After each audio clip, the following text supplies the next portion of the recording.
evening, everybody, and welcome to another edition of Inside the Pigskin. My name is Scott Morgan, the Motor City Madmouth. We're back in our home studios, at least this week. Who knows, next week I'll be up in Detroit taking care of some unfinished business. But meanwhile, before I get to the crew, I want to thank everybody at the Black Rock Barn Grill in Heartland, Michigan, for hosting us 2 weeks ago. It was quite an experience. And at the top of the list, I want to put my brother Lonnie Morganroth and my nephew Brandon Morganroth, who enabled us to do the show and do it in a way that we really feel like the standards are out there to do it. So Lonnie and Brandon, if you're watching, listening, thank you very much. Black Rock Barn Grill in Heartland will be our new home for any shows up in the Metro Detroit area. So thanks a lot to those folks up there. That said, let me introduce the crew here. Candy Embling will be coming on a segment at some point in the show, but welcome, Candy. Of course, thank you very much. I'm glad to be on, and I'll be on later. You got it. All right, Travis Sherlock Holmes, welcome to the big show, your show. Thank you for having me as always. Well, you're welcome. All right, Coach Bono. Great to be here. Thanks, Scott. Oh, yeah, I always love having you on here, Coach. And also, Melfar Jr. Great to be back. Missed you guys. It's been a few weeks since I've been on. Good to be back. Well, it's been a couple weeks since we were on, so don't feel too bad. I can't help it. And last but not least, the comic himself, Jeremy Ballrick. Hey, good. I don't feel like I have to be Bryce Young behind the podium and needing a step stool anymore. They can see my face again. But great to be here. Glad to talk some football. Love to talk the draft and anything else you guys want to cover. Yeah, we'll talk a little bit about the draft right now while it's fresh off the top. Troy put on a great show for 775,000 people. That doesn't count the other people around it. I guess the rounding totals, Jeremy, over 3 million, as I heard. Well, I know that I heard a traffic report because I listened to AM radio during my drive down, and they said already before I even got to the hotel, they had 2 million more cars than usual driving through Detroit on the expressways without as many backups as they predicted. But the police officer I talked to just around Greektown and the surrounding watch cars in that area downtown, there was 300,000 people there. So that didn't include all the little suburbs and the ones further out. Yeah. So downtown, you're talking about $1.6 million in the immediate million people in the immediate draft area. And if all they spent was $10 a day on food, that's $16 million boon to the economy. And we all know that there's hardly anything for $10 as a meal in Detroit.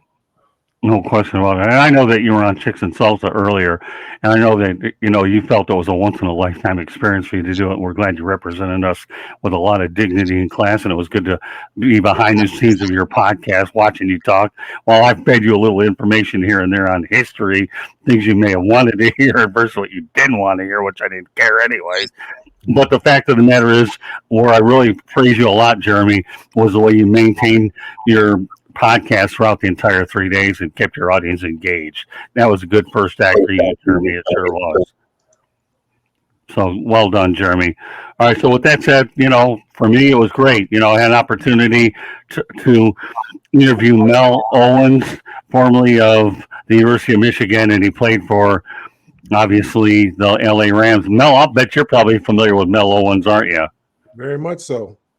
Yeah, he was my main one-on-one interview the whole time. So for those individuals that want to see Mel, he was my teammate out there. What's that? He was my teammate out there. Oh, was he really? No kidding. Well, maybe I'll have to come up with a show with the two of you guys on. I'm working on some things, and we'll have an opportunity to do this. Okay, in about 2 weeks or so, the Motor City Madmouth show will have a new home on nofilter.net, and I'm looking forward to bringing that on. So I'm going to do a lot of different things with that show.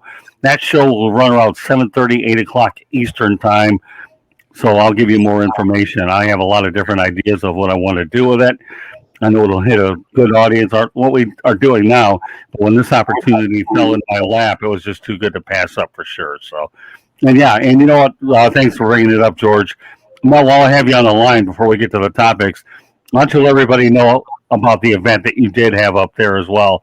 It sounds like to me your family did a wonderful job, and I feel bad I couldn't get there, but unfortunately during the day at the corner ballpark, I was starting to feel a little ill and started dealing with fever-like symptoms, and I was there to cover the draft. That's why I wasn't able to get there, but I will be there in August of next year when you go ahead and do it. Yeah, it was. It turned out to be really, really nice. I mean, we put a lot of work into it, put a lot of effort into it, and it really went beyond my expectations. My sister's fashion show was the highlight of the evening. Was absolutely outstanding. Had 24 models, and they were wearing 24 things that she had made, and the models were great, were professional. I mean, they're just outstanding. And the reception, that she received was great. We probably had 50 or so, or 50 or more former players that were there, and also their significant others. Turned out real nice, man. A lot of media coverage, just really nice. I mean, just beyond my expectations. I mean, really, kind of was buzzing from it for at least a good week after I left there. Just it feels good. The city was very warm and receptive to us. It kind of made me homesick for a minute, so I slapped myself in the face and realized it gets cold up there in the winter. But had a lot of good people there. Tommyhearns came through. Hill Harper came through and spoke. Mimi Faust was there. I know she's from Love and Hip Hop. She was actually one of my sister's models. Just a lot of great individuals, and a real fun time. Got to see a lot of people I haven't seen in a long time, and truly enjoyed my time while I was up there. All right, let's go back to the chat room. I want to acknowledge a lot of people in there. Hello, rocket scientist. Glad you're on as always. And I love Dusty and Braden. What's up, guys? What's up is us. We're out here broadcasting, and we're glad you're a part of the show. George Icorn and Ken Ballrick, as usual. You're the usual kudos for you as well. So, so with that said, we do have some football to talk to about. We're going to talk. This one is an intriguing topic for me. College football players may be required to participate in bowl games as part of the NIL contract stipulations. All right, Jeremy, what are your thoughts about this? I think it's a great idea. I am absolutely sick of people skipping the draft to hurt their draft, or skipping the bowl games because they're worried about hurting their draft stock. If they're getting NIL money, they should play in that bowl game because they're being paid to represent whatever company that is. Right. And so that's no different than any other sponsorship. That'd be like somebody saying, "Oh, we got the whole season wrapped up. I'm not going to play in the wild card game because I want to make sure I make it to the Super Bowl." Okay. Well, you know what, Jeremy, you're falling into the GMTA category. We know what that is, right, Jeremy? Great minds think alike. That's it, buddy. If I don't lose my voice over this topic, you'll be the reason why I don't. Okay, yeah, you know what? I don't think there's any question in my mind that you've definitely got to incorporate this as soon as possible. I believe that to me, when you go to college and you have an opportunity to play in a bowl game, you do it. Now, I understand the reasons behind why they haven't because they worried about their careers down the line, but now there is money coming in a little bit. So as far as security is concerned, these kids have some cash coming in. Otherwise, other guys didn't play because they were concerned, and we've seen some injuries in bowl games that have put players on the shelf. But now it's a different animal. With that said, I'm going to swing it over to Travis Holmes. No brainer as far as I'm concerned. Go ahead, Travis. Yeah, but I'm real curious on how this is going to work out. And I say that for the obvious reason of the whole reason for this quote unquote, wide-ranging revenue sharing program is because of the lawsuit that's currently out there where the NCAA might end up paying up to like $4 billion because they were limiting the players' ability to make money or on their image and likeness. So if that is the reason for this existing in the first place, how then are you going to be able to bring the NIL in-house and only be in-house? Because that's the kicker here, right? If you're saying the NIL is going to be an in-house option, then you're also saying that it would then be the only in-house option. Otherwise, players will still just reject this option and just go with the outside sources of income. So I'm a little curious about how that's going to work, because otherwise we're back in that whole, the Olympics used to be an amateur sport kind of situation where it's the Wild West. So I don't know how that's going to work out. Okay, Coach, you want to add some insights to this whole thing? Well, I think I agree. I definitely see Travis's point, and I agree. I mean, I think it's a great thing if it ends up working out. The only thing, again, I wasn't aware of this until I saw it on the sheet that it was going to be one of the topics. So the only thing that I can think of is, Travis, I mean, those things they are like contracts that the player enters into, and it would have to be written into the contract that they have to, participate in the bowl game, et cetera. The hard part I have with this is that, I mean, you have the NIL agents now that are negotiating these contracts. A lot of times it's the agents that are the ones that are advising the players not to play in the bowl game. So it'll be interesting to see how it works out. I think in theory it's great. Definitely see both sides of it. But, I think it is a little selfish to skip the bowl game. Right. I've always felt that way personally, but it'd be interesting to see how this one works out. Okay. All right. And let's put a couple chats up there from Dusty. All right. Michael O'Hare is one of the best professional football players. Okay. Put that up there. Anybody wants to chime in, fine. If not, we'll put them up there. Also, Brandon Burlsworth from the Arkansas Razorbacks, but unfortunately he's no longer with us on this earth. He would be 47A. All right, thanks for bringing that up, Dusty. All right, we'll go ahead to Mel. Go ahead. Yeah, it's a great idea in theory, but I don't think it's going to work. I don't think it's going to happen for a number of reasons. One, which Coach outlined as far as who's in control right now. And a kid, I think, has to want to play. I think you have to want to play. You can't force a kid to play. Right. Force a kid to play. A lot of things can come up. And when you're not going out there giving it 100%, you're really not wanting to be out there. That's when injuries happen. Right. So I think kids have to want to play. When I was coming up, I mean, there was just no doubt. I mean, nobody even thought about it. You want to play, but the money's different now. The money's different now than it was back then. I mean, let's just be real about it. So some of these guys who are surefire first-round draft pick, you're talking about generational wealth here. You're talking about being able to take care of your kids' kids. So right. The NIL money is not going to last that long. It's not going to stretch that far. So I think you're still going to have the problem. I don't like it. I don't like watching bowl games and there's 5, 6, 7 guys out there in sweatsuits that are the people who I really want to watch. And not all of them should be. Not all of them should be out there in sweatsuits. But I mean, there's a couple of them that rightfully so, if they're not playing for all the marbles, I get it.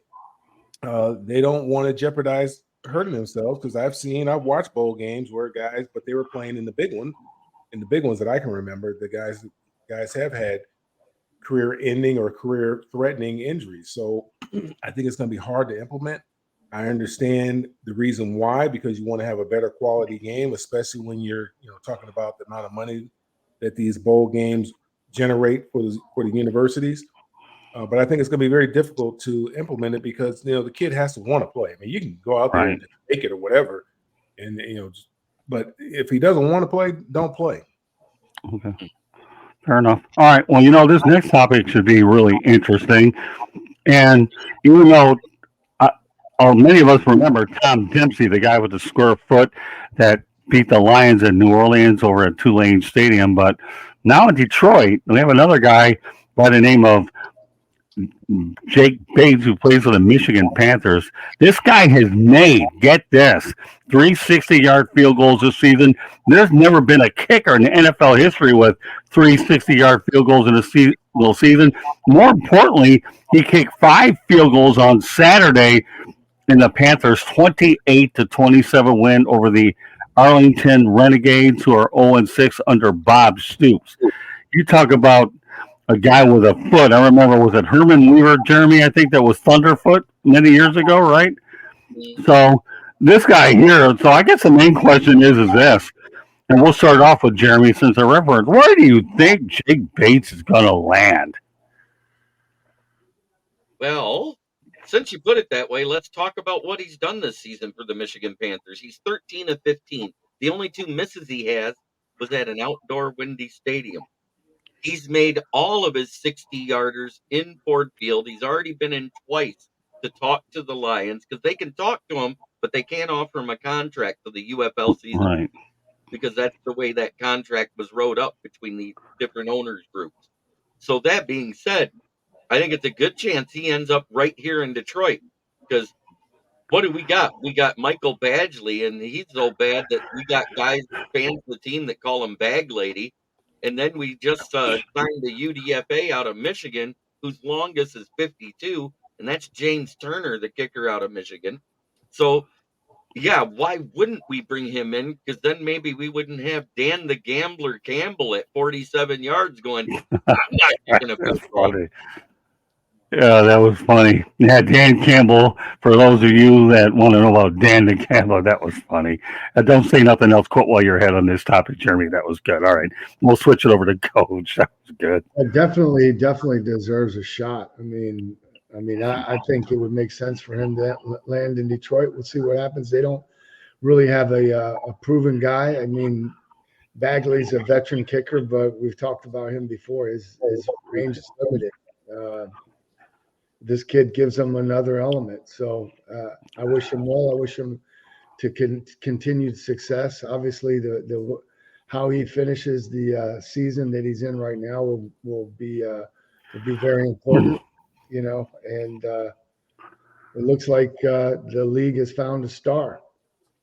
They really have, haven't they? I mean, you think about the guys kicking at Ford Field. There's only 2 misses are outdoors, and everybody's looking for good kickers. I know Jeremy. Well, did you get bent out of shape? I think when the Bears drafted a punter or a kicker at the draft, and then you felt better when they finally drafted a position player afterwards. I know Jeremy was getting a little wound up about it, but that's beside the point.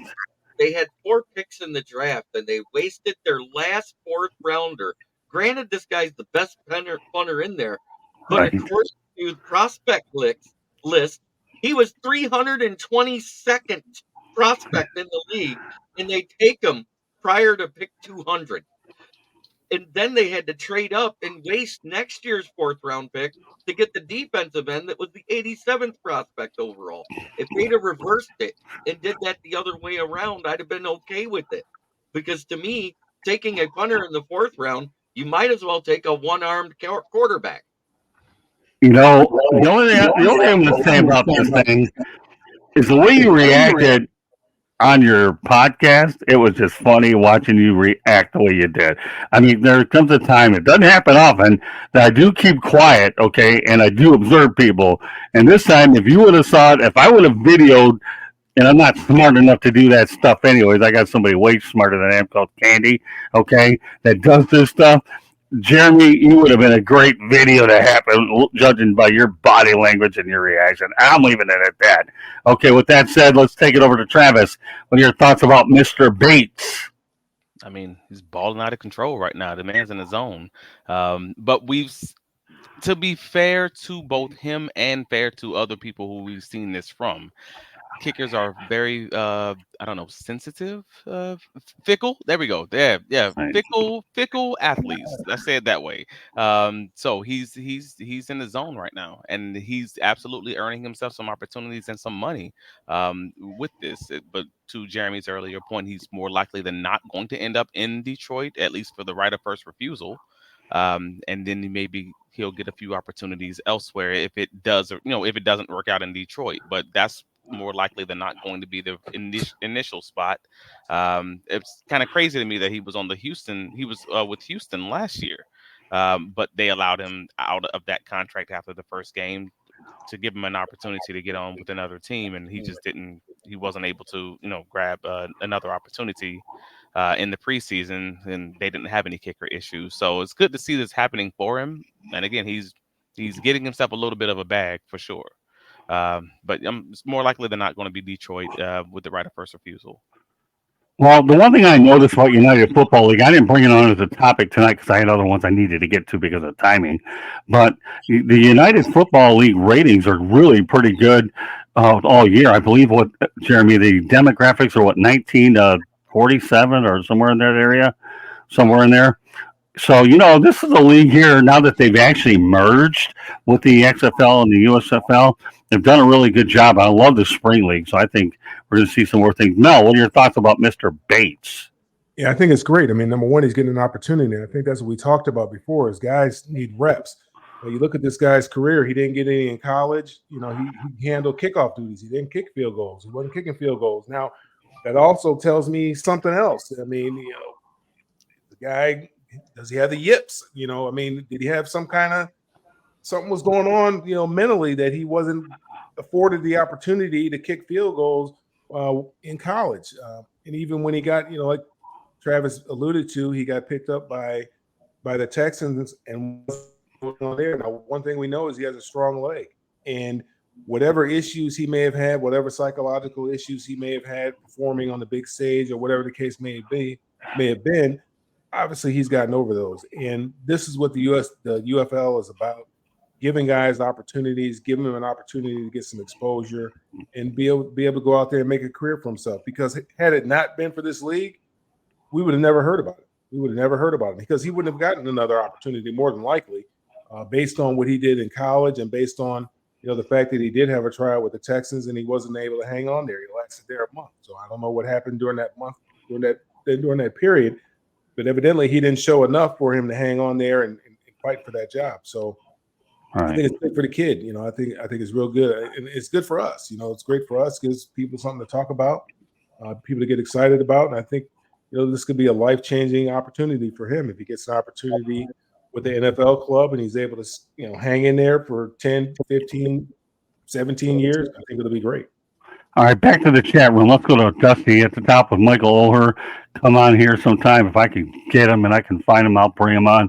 Usually guys like him, I find him on LinkedIn anyways, because LinkedIn's a heck of a place to get guests, because it is a professional website. And you know what? I'll give LinkedIn an endorsement right now. Without LinkedIn, it would make my job a whole lot more difficult to find quality guests. In fact, I found Mel Farr and Coach Bono on LinkedIn, so you guys are gold because of LinkedIn.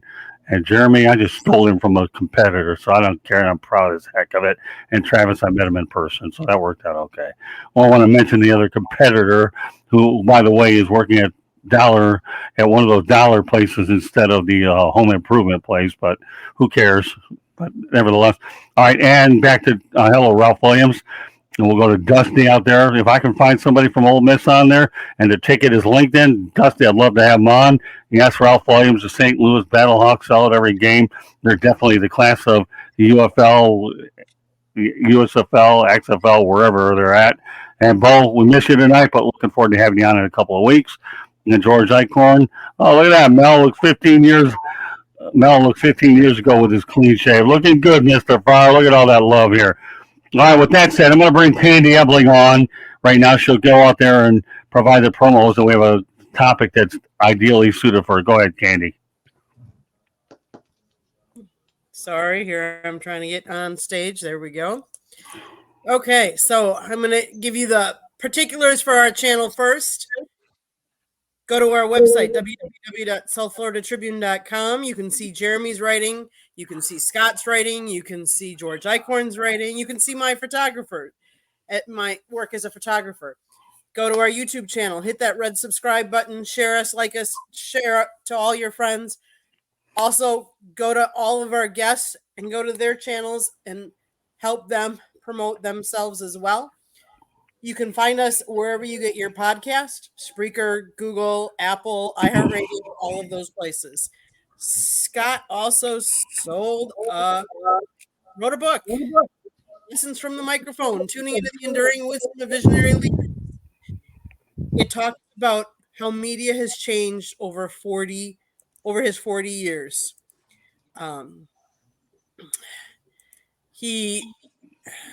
He's got some really good stories in there. He talks about some of his interviews, some of the people he's interviewed. You gotta go. It's Amazon, Kindle, Barnes & Noble, Apple, or Google Books. All of those places. Okay, Scott, back to you. All right, Candy. Thank you very much. Also, let everybody know that if you are following us on Twitter at Tribune South as well. So we operate on Twitter. I mentioned LinkedIn. You can find my name, Scott Morgan, right there. If you want to connect or you want to be a guest on the show, let me know. I'll be more than happy to bring you on. In fact, anybody that's on tonight, if you're interested in coming on tomorrow night's edition of the Sports Exchange, feel free to let me know. I'll be more than happy to include you. I like to reward people in the chat room, the followers, whatever. I feel it's always good to bring a fresh face on every so often. So if you have an interest in coming on tomorrow night's edition of the Sports Exchange, don't hesitate to leave us your information. We'll get back to you as soon as possible. All right. Well, our third topic is the reason why I want to bring Candy on. Okay. Other than the fact she does an outstanding job promoting everything. Anyways, on Friday night, in week 1, get this. Okay. Green Bay will meet Philadelphia. It's one of those international games in Sao Paulo, Brazil, home of the Brazilian soccer team, sccorinthians, which frowns upon teams wearing green. So this is a two-part question for everybody to think about. What would be a good alternative colors for both teams?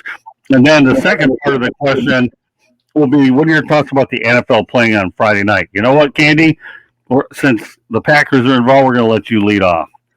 So here's my green, of course. I know some of you don't like my green, and that's okay. Here's my issue. So the NFL decided to put 2 teams into Brazil, into this stadium.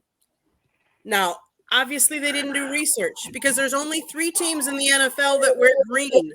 This stadium bans wearing green of any sort. So they've actually fined former players for wearing even just green cleats.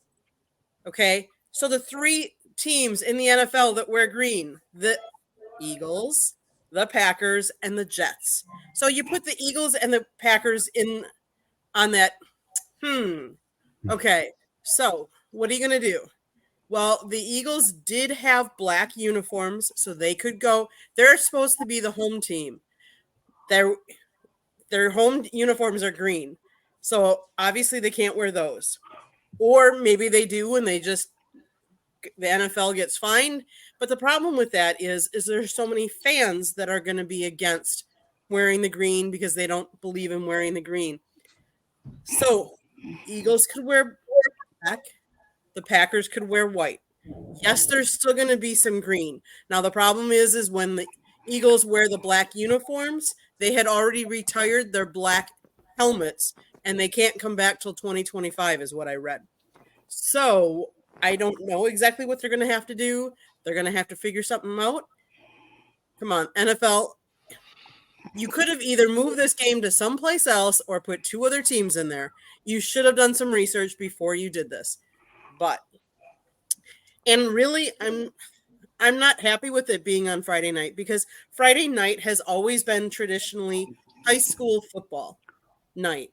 And that's when all the families go to high school games to watch and support the high school kids. And let's face it, you got to feed. You start with the high school, move to college, move on to the NFL. Why the NFL would try and compete with that and take over is beyond me. All right. Well, you know what? Before we turn over, we have a dog check by Josh Bedore coming later here to the party, so we'll give him his due. Guys, don't try to decipher what dog check is. I'm just giving the guy his due, mentioning it, so don't worry about it. Okay. Nobody has to overthink it. It's a dog check, and that's it. Okay. Not a cat check, but a dog check. Even though I got 2 of them around here. Jeremy knows what I'm talking about. All right, Jeremy. With that said, we'll segue over to you. You know the 2 questions. Give me the answers. There isn't an easy answer because even in those alternate colors, they still have green in the jersey. It's a poor location decided on by the NFL. I understand that it's what they wanted, but to take one of the 4 teams, because we also forget the Seahawks are green too. So you take any one of those 4 teams and put them there, and they're going to get booed by the local fans. Yeah.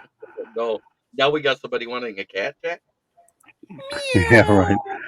There you go. Hey, there you go. Jeremy will handle the animal business. Also, we want to welcome the New Breed 313 Sports to the broadcast as well. Thank you very much for chiming in. So that's okay. You're the only one on this panel allowed to do barks and cat stuff. Everybody else, don't worry about it. Okay, we already have an animal here that's willing to talk animal language. All right, Jeremy, I'll leave it at that. All right. All right. So anyway, Jeremy, back to so you object to Friday nights as well. Friday nights. Yeah, we talked about this Yeah. one before when it was first announced that was going to be the game and that it was 8 o'clock on a Friday night. How dare they bring it on at what is the halftime of every high school on the Eastern Seaboard? Right. And that Okay. means Well, time they're doing it at the start time. At Pacific time, they're not even going to get done to the third quarter of that game. So that is an awful thing to do to high school sports. We've already seen where late at night, the Pac-12 and some of those Mountain West teams would have a game on Friday night, but they did right. it really late. When I say really late, it was like an 11 p.m. start, but we have to remember that's 8 p.m. there, so they were doing the same thing to the local high schools on the West Coast. All right. Now, let me answer Joshua Door's question. No, tonight Bo had another commitment. He was unable to be on. He'll be on in about 2 weeks. So just to answer your question. All right, back. And all right. Well, you definitely have your fan there with Joshua Door and the new breed 313 Sports. All right. You know what, Jeremy? You're probably more. What are your thoughts about how the Lions did in the draft? Well, they definitely bolstered their weakest position on the defense by going back-to-back corners. And with the additions that you see across the league with the wide receivers everywhere, it's a great move because that was by far our weakest room on the defense. Then to go ahead and be able to do something that I said they might do on day 3 as a joke on my podcast before the draft even started. I said, we don't have a 4th-round pick. I could see them trading up twice, and they did. Now, granted, the first one I kind of agree with. Even though no one even knew who he was, Giovanni Manu, great kid out of University of British Columbia, a road grader, 6'7" and 5/8 inches tall, 352 pounds, and runs a 4.96 40 with a 30-inch vertical because he was a center playing basketball for that college as well. Yeah. That's I'd make him a tight end this season with the new hip drop rule and watch him run through everybody. Yeah, you raved about that pick when they made the pick. All right, let's go back to the chat room. Okay. Question for Smoking Jay. How does it feel to be top dog? Well, yeah, at least you know you have a van. But I know I am a dog, and if I get to be the top dog, I'm proud of it. But that being said, Sion Vaki, who was a safety, but if you actually look at his numbers for PFF-wise in college, that we got for our second, 4th-round pick, he's actually a better running back than he is a safety, and he's even better at special teams than he is at either one. And that's something you got to remember. With the new special team rules, they got to have those guys that are willing to be physical tacklers with the way the new rules are set up to be able to stop teams from having to start on an average of the 40-yard line on kickoff. So I think it was a good pick for that particular rule set because he's a special teamer and he's running back depth, which you think after Craig Reynolds, Bam McKnight, on his first special teams play last season when we signed him, he gets hurt. So we need depth at that position for the running back and for special teams. Okay, let's stay on. We're going to stay on point here, Coach and Mel and Travis. I know you're waiting patiently, so let's talk about the green rule, as we call it there, Green Bay, Philadelphia, and the Friday night. But we'll start with you, Coach. What are your thoughts about this game being played in Brazil without the green? Well, I don't know how you're going to do that. I mean, I guess Green Bay could wear their throwback uniforms, which I think are navy blue and white and gold. Right. The Eagles have a throwback that's kind of almost a bluish color, green. They could do that, but we're talking about the color green, and the other thing that's green is money. Yeah. That's Brazil is not volunteering to host this game just out of the goodness of their hearts. Okay. That's going to bring an awful lot of money and recognition to that stadium, to that city, to that country. And right. I think that, it's a different sport. And typically, you go to these European games, these games in Europe, the NFL games, they don't draw the local fans. They're not going to draw the locals. I mean, some obviously, but what happens in Germany or when they have the games in Europe is you have people traveling from all the European countries. I only got an opportunity to do that once. We played the Falcons in London, but the thing that I'll remember about that game was you looked up in the stands, you saw all 32 jerseys. Right. Games attract football fans, not necessarily fans of the teams that are playing. There'll be some of that, obviously, but they're there to be, to see an NFL game, to see NFL athletes more than they are to see or root for a particular team.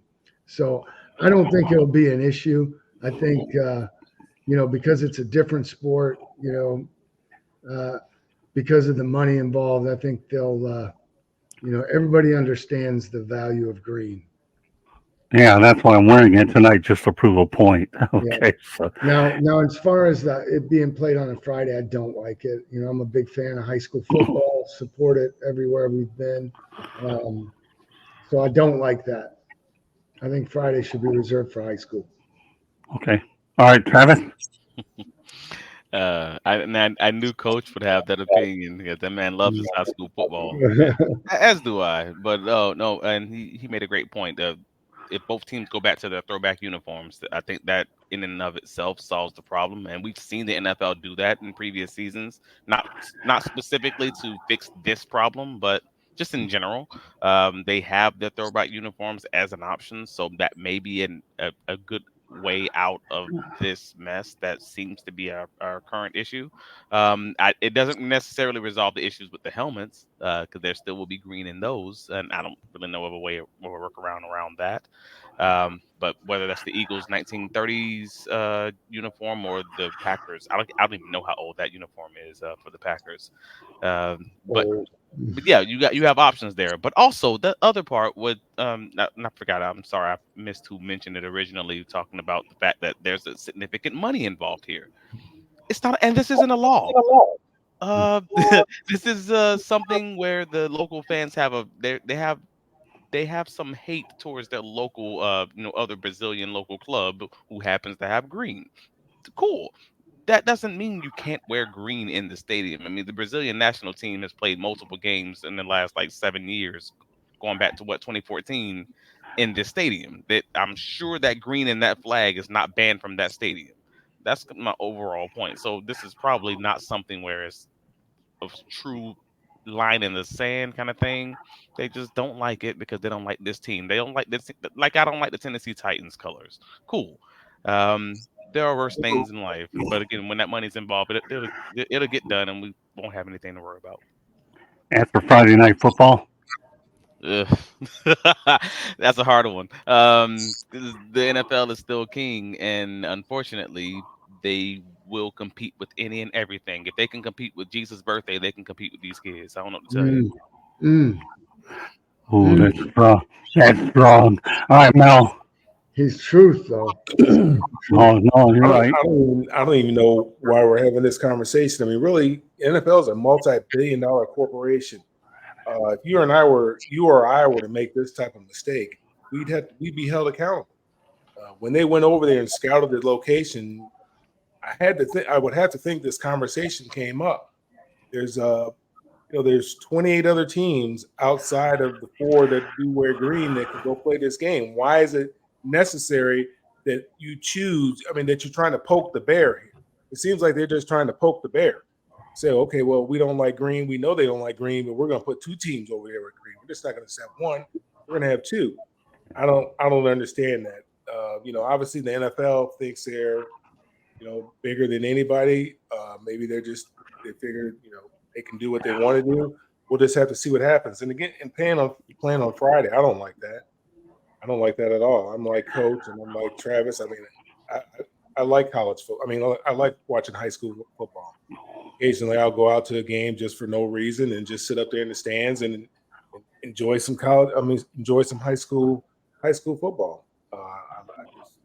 whatever reason, I enjoy it. Even though my nephew stopped playing a little while ago, I enjoy watching high school football, and I believe that date should be reserved for high school football. Even though we played on Saturdays, when I was a kid, we played on Saturdays because we didn't have a home stadium, so we had to play at other school stadiums, and they played on Friday, so we had to play Saturday night or Saturday afternoon. Yeah, as far as I'm concerned, in terms of the alternate possibilities, and I think that New Breed Sports makes up an interesting point. Them old Packers jerseys look like jail jerseys, and he gets a kick out of that. So, New Breed, that is pretty good. But as far as coordinating where I think here, I guess if the Packers had to, and I think this gets resolved way sooner, we're bringing it up tonight because I certainly want to make awareness of the whole thing. The Packers could go with their gold uniforms if they want to and just mix white and figure that out. And if the Eagles had to, and I'm just throwing hypotheticals out there, they could go with black jerseys with white if you had to, and it doesn't interfere with the green. Do I think they're alternatives? No. The best alternative? No. I think obviously the NFL went in there wide open. There'd be a green issue, and now there is. But again, who's competing with their checkbook? Nobody. Whatever the NFL gets, they do what they want. You can't. As far as Friday night, no, that's all to the high schools. I don't care. But like Mel says, they're going to do whatever they want, and that's all there is to it. So high schools, it's all about money. And why do you think the NFL is valued much higher than any of the other sports out there? Because of decisions that are bold, whether we like them or not, they're going to do what they want, and that's why they're undoubtedly the wealthiest league out there. Two more things I want to get to tonight. Enjoy great participation in the chat room tonight. Keep it going. Appreciate every one of you. All right. Well, you know what? JJ McCarthy, is he the right fit for the Minnesota Vikings? We're going to start with Travis this time. It's hard not to be the right fit for a team that has JJ on it. Like that's a hard one. Sorry, Justin Jefferson. How do you? I don't know if you are a quarterback, how you can't be the right fit for that guy. That's your get out of jail free card. That is your, I don't know, your Megatron for Matt Stafford. If he's not someone, like if he was someone who struggled to go through his progressions, someone who used that break glass in case of emergency, receiver every down, I could see it potentially maybe being a small issue for his long-term development.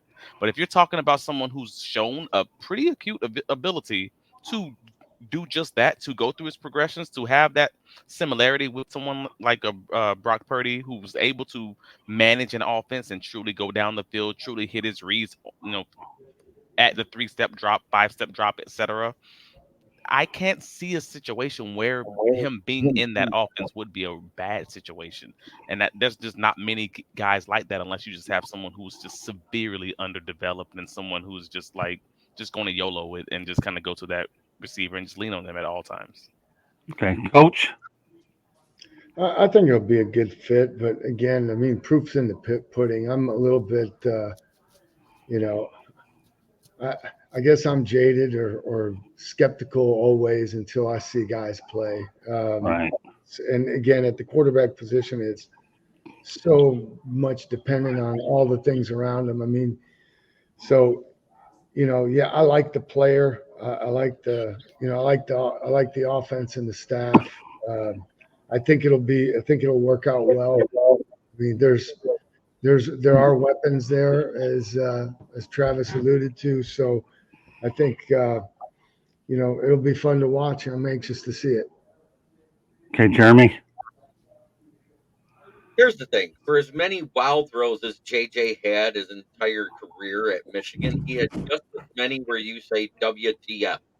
Because whether he threw it at somebody's feet or he sailed it over somebody's head, there's a reason why the last 5 games he averaged less than 105 yards passing.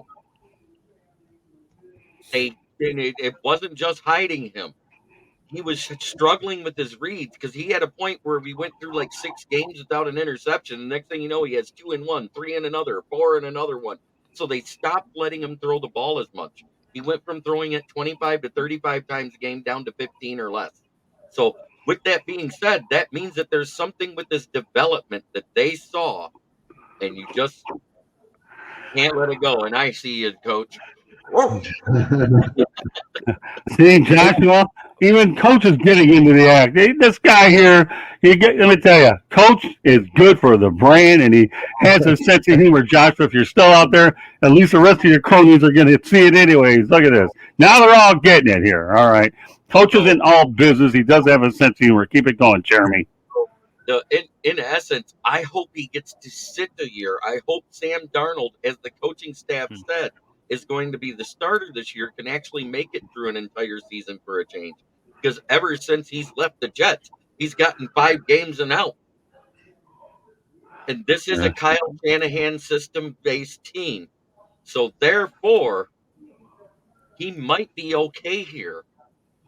Sam Darnold, that is, because he was with San Francisco with Kyle Shanahan. Right. He was on the roster for 5 games before they went to Brock Purdy. But at the same time, I think JJ ends up starting by week 6, and if he's not developed enough, you'll see it right away. Okay, Mel? Yeah, I haven't seen enough of the player to really be able to make an evaluation on him based on what we saw at Michigan. Now, I think Jeremy brings up a great point, but Michigan could run the ball very, very effectively. I mean, they had the best, the most dominant offensive line in all of college football. So when you can run the football the way that they can run it, you really don't need to pass. I mean, they're old school. I mean, they go back to me and coach's days, 1980s, 1970s type of football. 3 yards in a cloud of dust, although they weren't doing 3 yards. I mean, they're picking up chunks. I don't know. I haven't seen the player enough. Hopefully, as Jeremy said, once again, they have Sam Darnold there. He sits for a year, and you commit to that. Let the guy sit. Let him learn. Let him learn how to be a professional. Let him learn the nuances of the position at that level. And, similar to what they did with Patrick Mahomes. I mean, I think he sat for the first 15, 16 weeks. They brought him in at the end of the year. The team was doing well. They brought him in, and then they moved on from the quarterback that they had at that particular time. You do the same thing with this kid here. There's no need to rush him. I mean, what are you rushing for? There's no need to rush him. Yeah, well, everybody wants to win. Everybody needs to win. That's why you got Sam Darnold. He was a high draft pick. I think number 3 overall.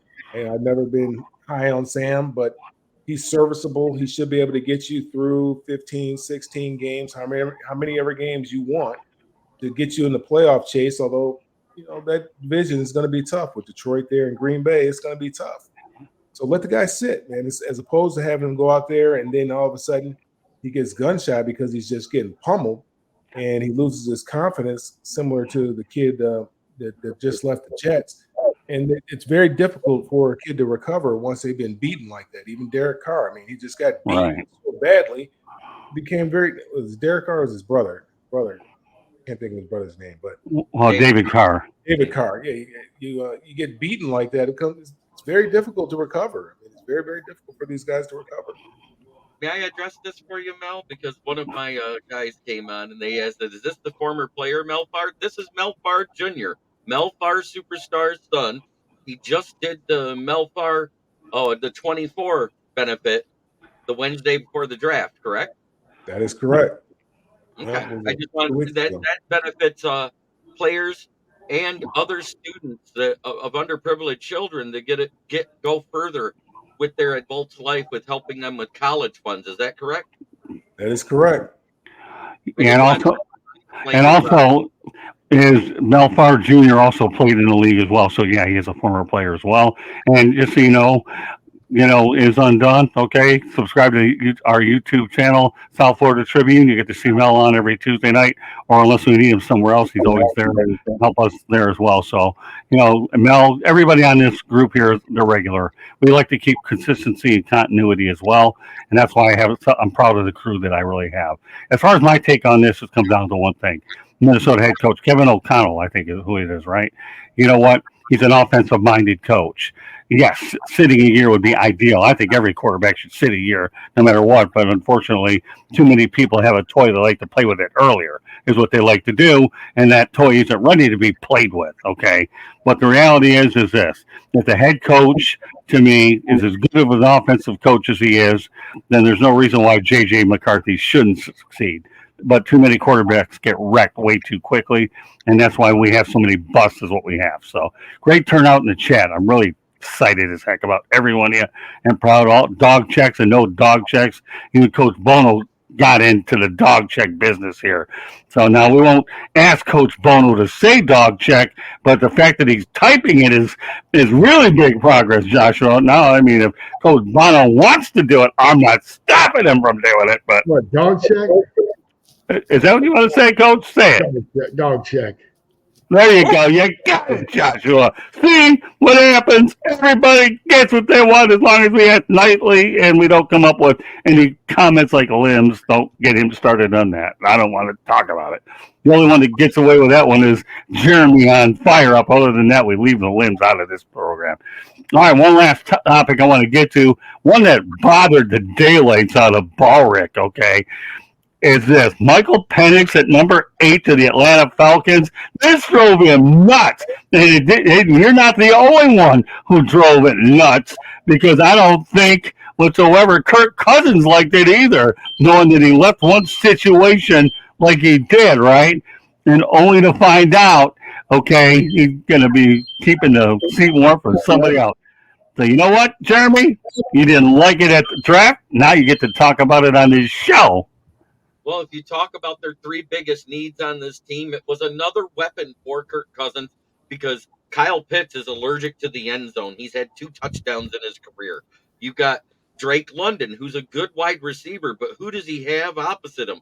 Cordarrelle Patterson isn't there anymore, so you can't throw him back at wide receiver. I can't name anybody.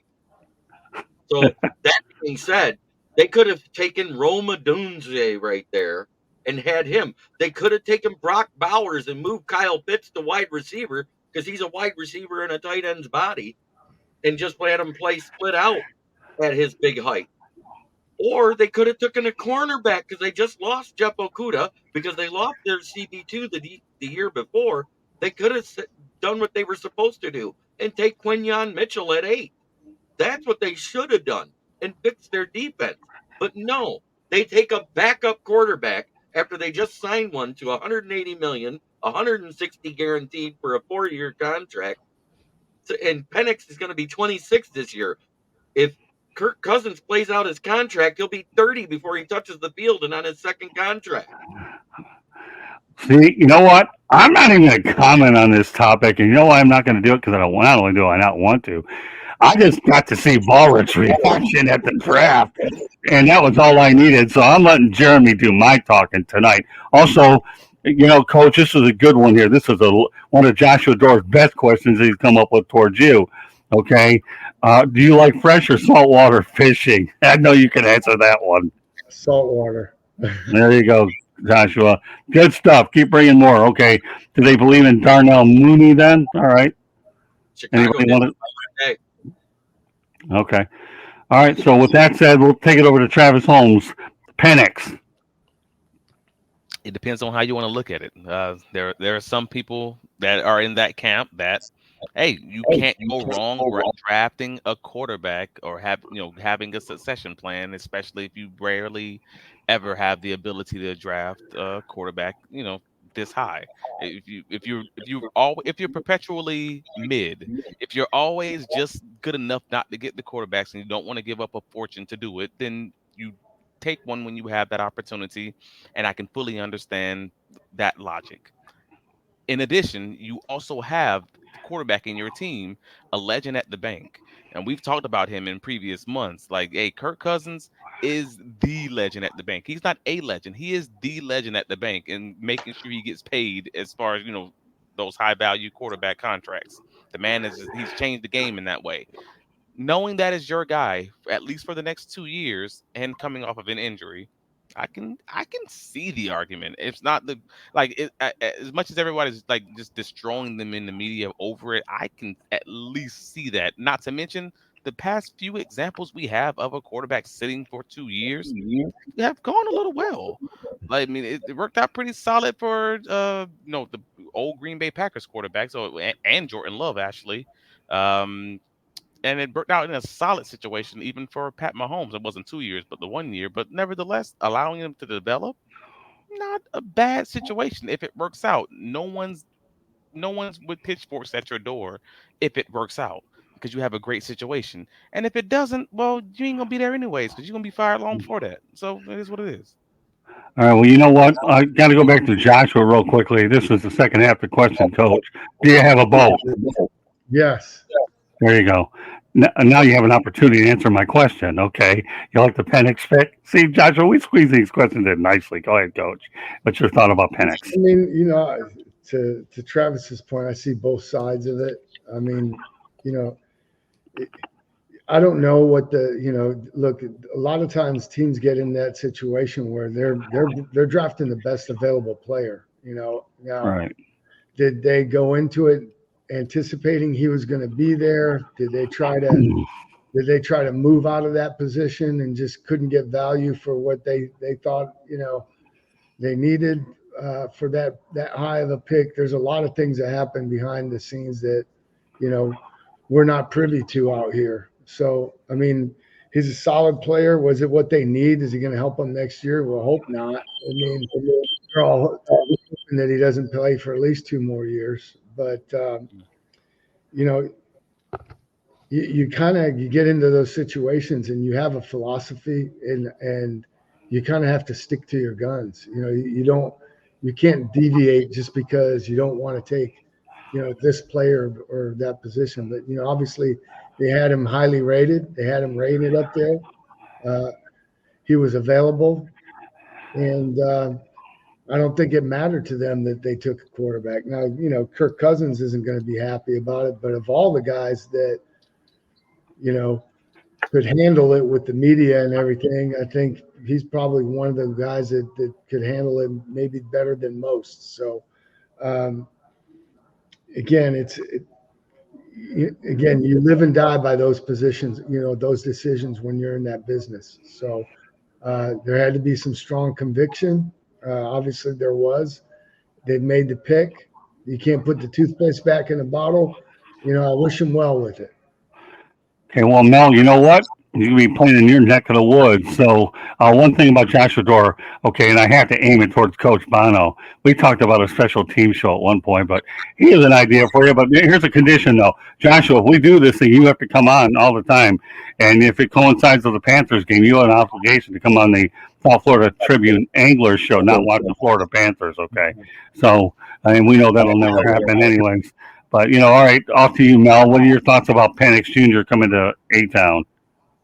I know Kirk Cousins has to be saying deja vu. I mean, he kind of went through this thing in Washington with Robert Griffin III.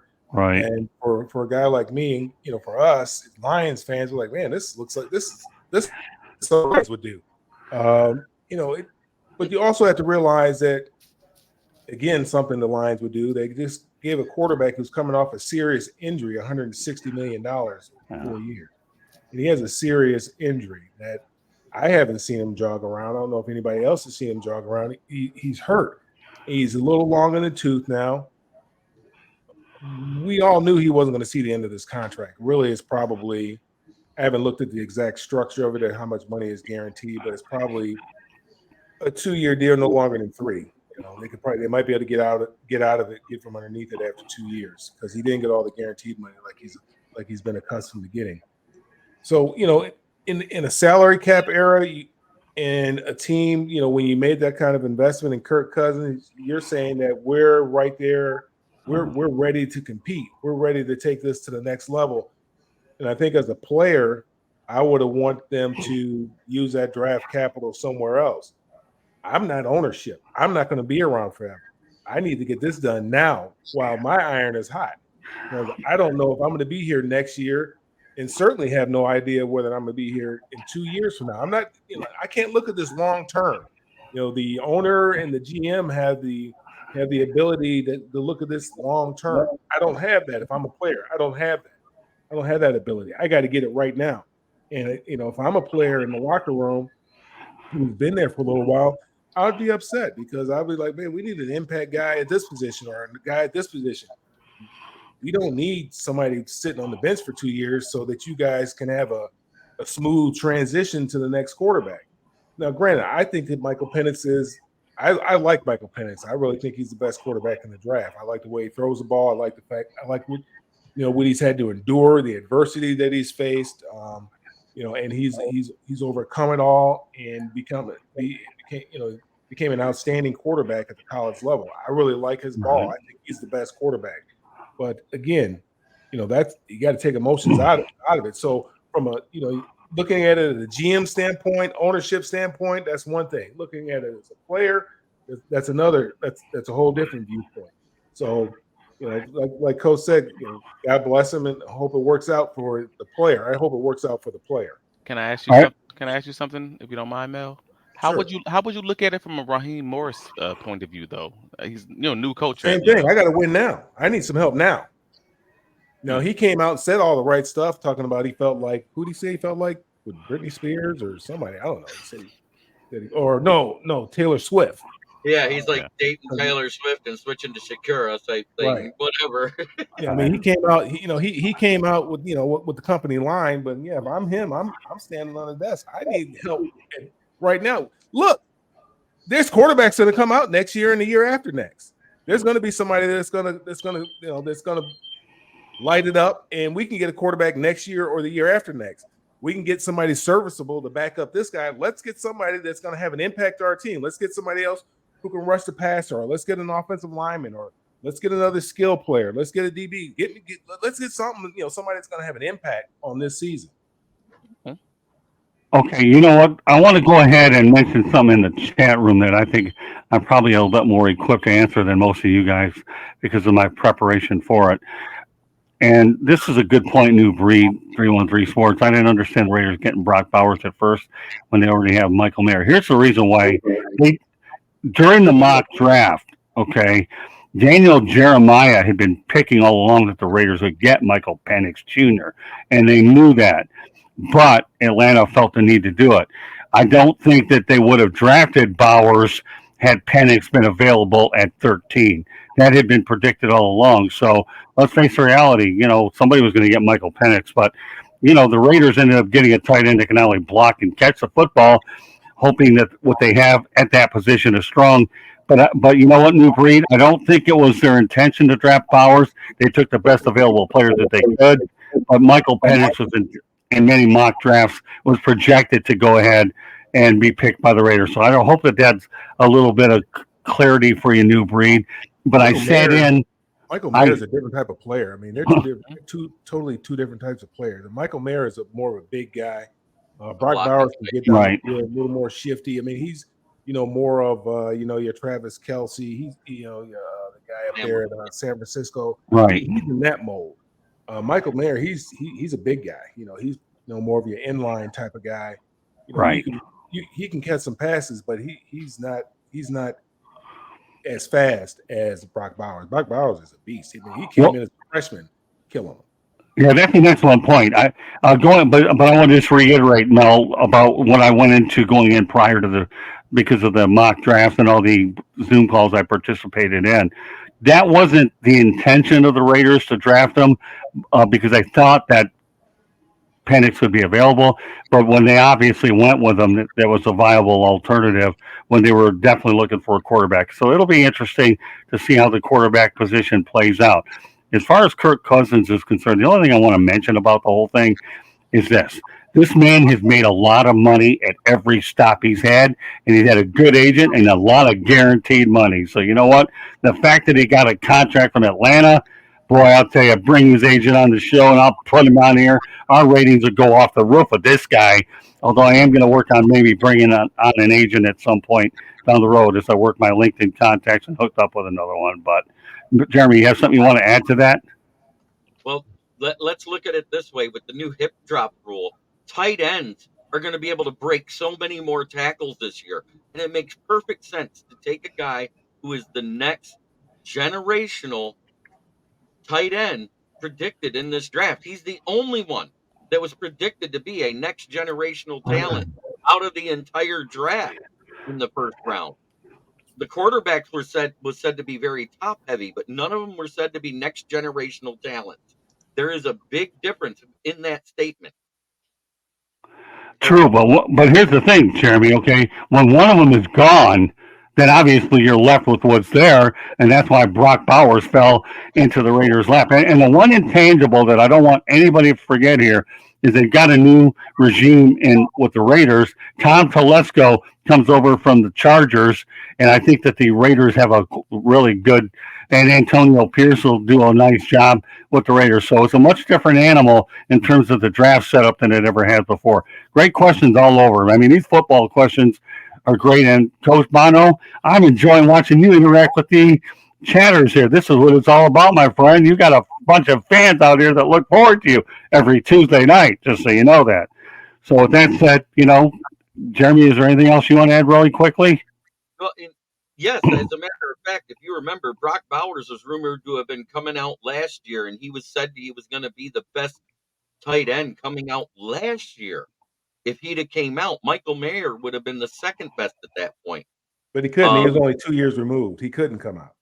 Right. No, I thought he had a redshirt year and then played 2 No, he years.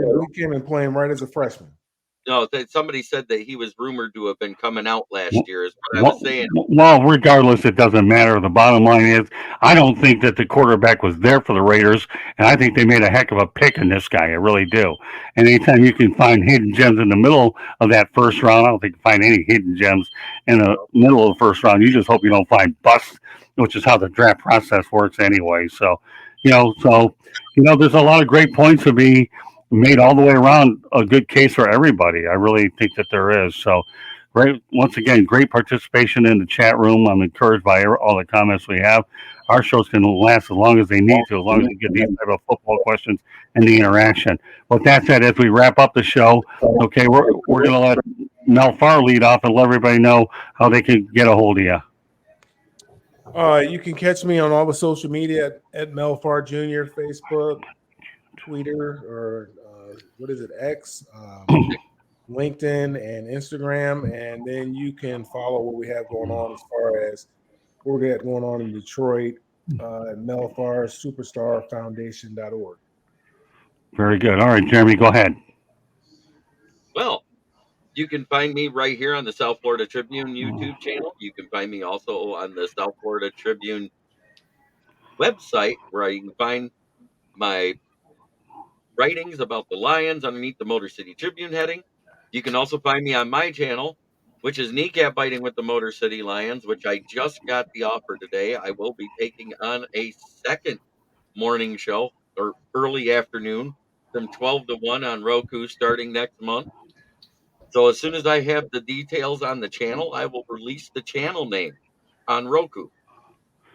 Okay, it's undone. Just so you know, if you want to follow us on Twitter, at Tribune South gets it done. So at Tribune South gets it done. All right, you know what? I'll get to the question with New Breed Sports first. So with that said, Travis, what are your thoughts? Well, let everybody know how they get a hold of you. I'm sorry. You can find all of my writings covering the Jacksonville Jaguars at bigcatcountry.com. That's SB Nation Jacksonville Jaguar site. You can find me on Twitter. Here you go. X, whatever you want to call it.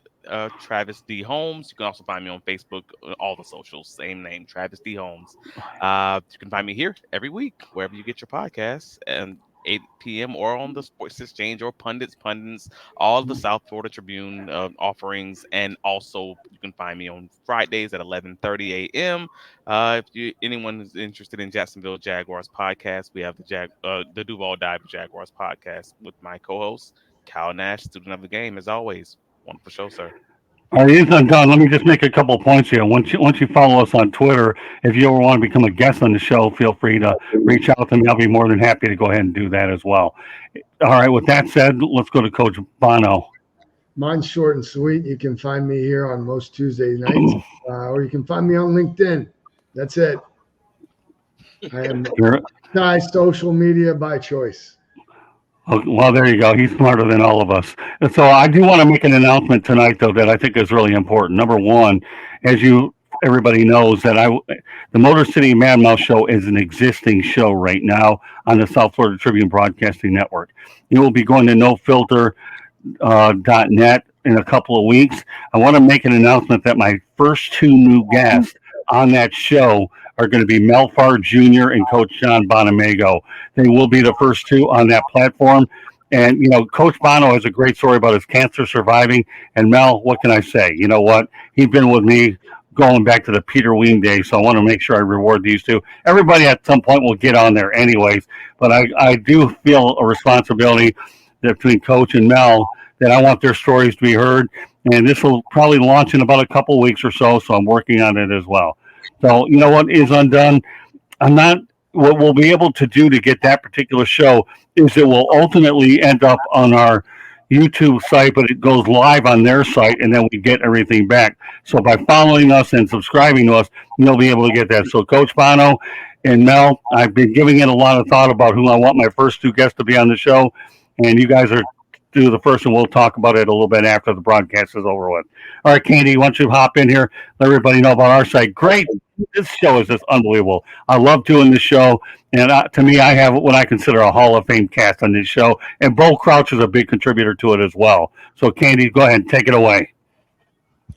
You can check us out on www.southfloridatribune.com. You can check the writings of Scott, George, Jeremy, my photography. You can check out notes from the Lions, the Jags, the Dolphins, a lot of the local sports, local colleges down here like USF, Florida Gators, FAU, Miami Hurricanes. All send us content on the website. So go to the website, check it out. Hit that red subscribe button.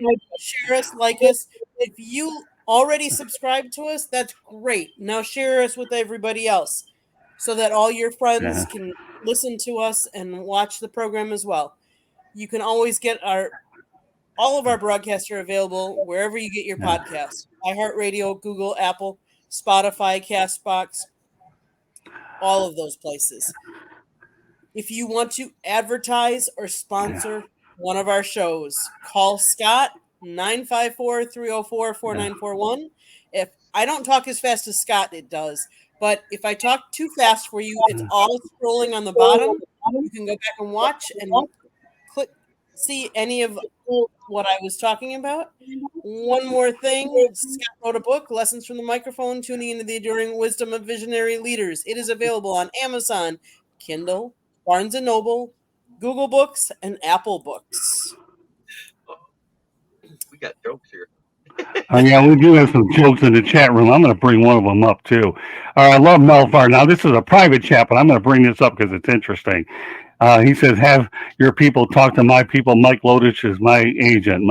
You know what? I got news for you. Mike Lodich is missing a great opportunity to be on with me.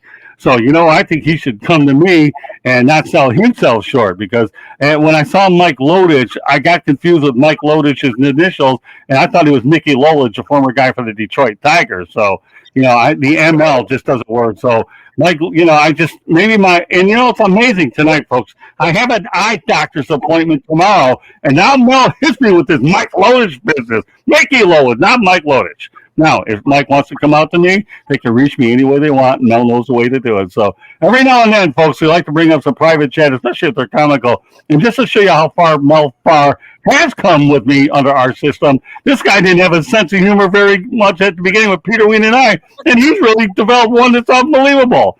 I mean, so this guy has come a long way. Coach, look at Coach Bono, man. This guy, every one of you guys are a product of what we've done in this system. That's why these shows draw the numbers the way they do, because the supporting cast I have around me is improving by the second. So look at all that business. Oh, I'll tell you, I love getting that love. But Mike Lodich, all right, you send him my number, and we'll see if he's interested, especially when I get on his new platform, which is going to be, as Jimmy Walker would say, dynamite, or something like that. So, all right, I'm glad we got a little bit of laughter here. So with that said, this concludes this edition of Inside the Pigskin. Next week, Candy and I will be in Detroit, but we'll be back 2 weeks from now at the same time, same location. I'll be up in Detroit promoting Lessons from the Microphone up there. Yes, Rocket Scientist, you know it by now, brother. And we are, once again, working on a merchandising deal that should be going through any time, so stay tuned as well. Coach Bono coordinated the whole thing, and now we're in the process of trying to button this thing up. So for all you merchandise people, good stuff, man. Going to enjoy the attire, whatever we got out there in the store. And we thank Coach Bono for getting it going. So with that said, this concludes this edition of Inside the Pigskin. And once again, a final shout out to my brother Lonnie Morganroth and Brandon Morganroth and the folks over at Black Rock Bar and Grill for hosting us 2 weeks ago. I want to thank them once again as we conclude the show. So on behalf of Candy, Coach Bono, Smoking Jeremy B., Mel Farr Jr., and Travis Sherlock Holmes, this is Scott Morganroth, the Motor City Madmouth. Thanking you for joining us on this edition of Inside the Pigskin. We'll catch you 2 weeks from now, same time, same station. Good night, everybody, and thanks a lot for an awesome chat room. You guys are great. Thank you. Good night, everybody.